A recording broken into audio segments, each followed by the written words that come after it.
safari inatupeleka moja kwa moja Unguja Zanzibar, ambako tunakwenda kuitazama na kuipitia fainali ya mkondo wa pili, Wekundu wa Msimbazi Simba wakicheza dhidi ya RS Berkane, mechi ambayo ilikamilika timu zote mbili hizi kutoshana nguvu ya kufungana bao 1-1.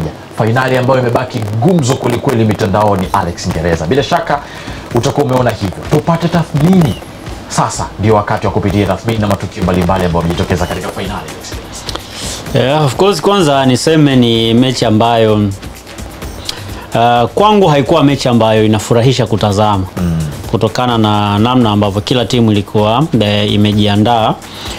Mpango wa Simba ulikuwa ni mzuri kuelekea kwenye fainali yenyewe, lakini haukuweza kufanya kazi vizuri kwa sababu kuna sehemu walizidiwa maarifa na wapinzani. Fadlu David anapenda sana kutumia mfumo wa 4-2-3-1. Ni mfumo ambao ni favorite zaidi kwake kutokana na aina ya wachezaji alionao kwenye timu yake, lakini kuna namna wachezaji wake hawawezi kutekeleza majukumu ambayo kila mtu anatakiwa kuyafanya kwenye mfumo wa 4-2-3-1, especially kwenye hizi game ambazo wanakutana na wapinzani ambao quality yao na Simba zinafanana. Kuna delay fulani hivyo utekelezaji wa majukumu ambayo inafanyika kwa baadhi ya wachezaji. Jana kwenye eneo la kiungo alianza na watu wawili kama kawaida, Kagoma Ngoma kama kawaida. Akafanya mabadiliko kidogo kwenye eneo la kwenye eneo la kiungo mshambuliaji. Akamtoa Kibu Denis akamuingiza Joshua Mutale Budo. Kwa nini alianza na Joshua Mutale jana akamweka Kibu Denis nje? Kwanza kwenye mchezo uliopita viungo wake wengi walikuwa wanacheza, viungo wake washambuliaji walikuwa wanacheza sana walikuwa wanakimbia sana nyuma ya viungo wa Berkane, lakini jana alihitaji kupata kiungo ambaye atakuwa na uwezo wa kupita zaidi eneo la katikati kwa wale viungo, kwamba either akae mbele yao au awe katikati yao.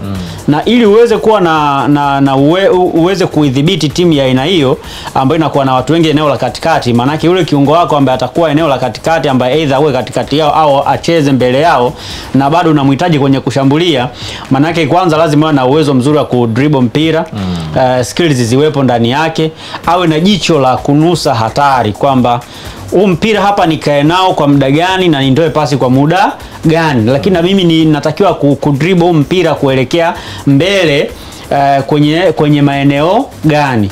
Na ndo maana akamuingiza akampa nafasi Joshua Mutale jana aanze kwenye kikosi kwenye eneo la katikati ya kiwanja, kwamba Simba kuwa huku chini kumiliki kuanzisha mashambulizi huku chini sio shida. Shida ni kutoka kwa kina Kagoma kwenda kwenye kuwakuta kina Elim Panzu huku mbele, kuwakuta kina Steven Mukwala, Elim Panzu na Jean Charles. Sasa unahitaji mtu ambaye atakuwa na kasi ya ziada kwenye eneo la katikati. Ndio maana akamchukua Joshua Mutale ambaye alikuwa anacheza kwenye makaratasi kuonekana ni winga wa kawaida, lakini kwenye utekelezaji wa majukumu mara nyingi unamwona sana kwenye eneo la katikati, kwa sababu lengo lake kubwa ni kuvuruga safu ya kiungo ya RS Berkane, kitu ambacho alifanikiwa kukifanya. Na jana hata wachezaji wa Berkane ambao walionekana lulu kwenye mchezo wa kwanza, jana hawakuonekana lulu kwa sababu ya namna ambavyo approach ya Fadlu David ilikuwepo kwenye eneo la kiungo. Kwamba alipewa nafasi Joshua Mutale, alikuwa na press vizuri sana, alikuwa ananyima uhuru wa kukaa na mpira. Mchezaji wa Berkane ambaye ana mpira haraka sana unashangaa amefika, lakini akiwa na mpira movement zake zilikuwa zinawapa advantage wachezaji wengine wa Simba kufungua nafasi, kwa sababu anavotoka anaweza kutoka wachezaji wawili mpaka watatu. Kwa hapo plani ya mwalimu ilifanikiwa, lakini ni nani ambaye alikuwa anatakiwa kwenda kukamilisha plan? Ndo kile ninachokieleza kwamba kwenye mfumo wa 4-2-3-1 ni mfumo mzuri, lakini kuna wachezaji ambao hawajaweza kutekeleza majukumu yao inavyotakiwa. Na wachezaji hao ni nani na nani? Baada ya Joshua Mutale kukabidhiwa kazi na kuifanya kwa ubora hali ya juu, alitakiwa kupata support ya wachezaji wawili, kupata support ya namba 10 wake, kupata support ya winga wake ambaye sometimes anatakiwa kuact kama kiungo wa ziada ambaye ni Elim Panzu. Lakini wakati Joshua Mutale anafanya hayo yote, hapati support ya kutosha kutoka kwa Jean Chaza Ahoua. Hapati support ya kutosha kutoka kwa Elie Mpanzu.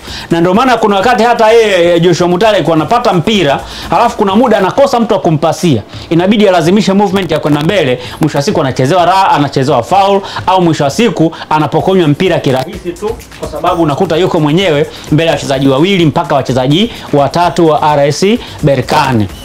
Kwa hiyo wachezaji ambao hawakuweza kutekeleza majukumu yao ipasavyo jana ni Elie Mpanzu kwenye eneo la kushambulia pamoja na Jean Chaza Ahoua, ambaye kwangu si kuona sababu ya kurudi naye kwenye kipindi cha pili. Yaani kipindi cha kwanza tu kile kilivyoisha, na Jean Chaza alipaswa kuishia huko kwenye vyumba vya kubadilishia nguo, arudi bench, halafu apatikane mtu mwingine ambaye ataingia kwenda kumpa support inayostahili Joshua Mutale kwenye kuipush team